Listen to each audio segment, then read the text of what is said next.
आज रविवार आहे तर बरेच जणांचा आज उपवास असतो, तर त्या निमित्ताने आज आपण बनवणार आहे साबुदाण्याची खिचडी। ती कशी बनवायची ते आपण आता पुढे व्हिडिओमध्ये बघूया। इथे आपण छोटं पातेलं शाबू घेतलेला, हा शाबू आपण छोटा घेतलेला आहे, म्हणजेच याला अनेक जण झटपट शाबूसुद्धा म्हणतात। आता आपण शाबू धुवून घेऊया। शाबू धुतल्यानंतर आपण त्यामध्ये थोडंसंच पाणी ठेवायचं आहे। तुम्ही बघू शकताय आम्ही किती पाणी घेतलेलं आहे। आपण हा शाबू भिजत ठेवलेला आहे, तुम्ही बघू शकता त्यामध्ये किती पाणी घेतलेलं आहे। उद्या सकाळी आपण ते बघूया। आता आपण झाकण ओपन करून बघूया आपला शाबू किती छान भिजलेला आहे तो। बघू शकताय तुम्ही आपला शाबू किती छान भिजलेला आहे। तर आता आपण खिचडी बनवायला घेऊया। पहिल्यांदा आपण कढईमध्ये शेंगदाणे घालून घेऊया। ते शेंगदाणे भाजायचे छान। शेंगदाणे आपण खरपूस भाजून घ्यायचे, त्यामुळे आपल्या शाबूच्या खिचडीला छान चव येणार आहे। त्याचबरोबर आपण बटाटेसुद्धा साईडला कट करून घेऊया। त्यानंतर आपल्याला बटाटा फ्राय करायचा आहे।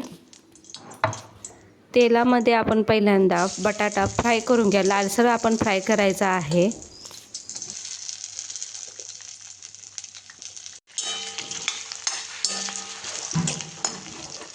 बटाटा फ्राय झाल्यानंतर आपण हिरवी मिरचीची पेस्ट आणि शेंगदाण्याचा कूट हा एकत्रच तेलात भाजणार आहोत।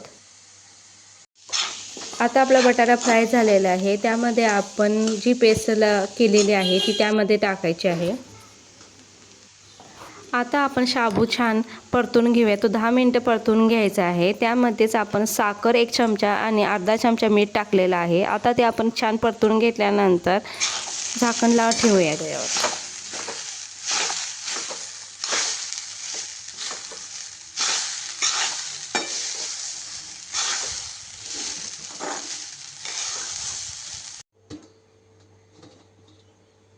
बघू शकताय तुम्ही आपली साबुदाण्याची खिचडी किती छान झालेली आहे, एकदम सुटसुटीत।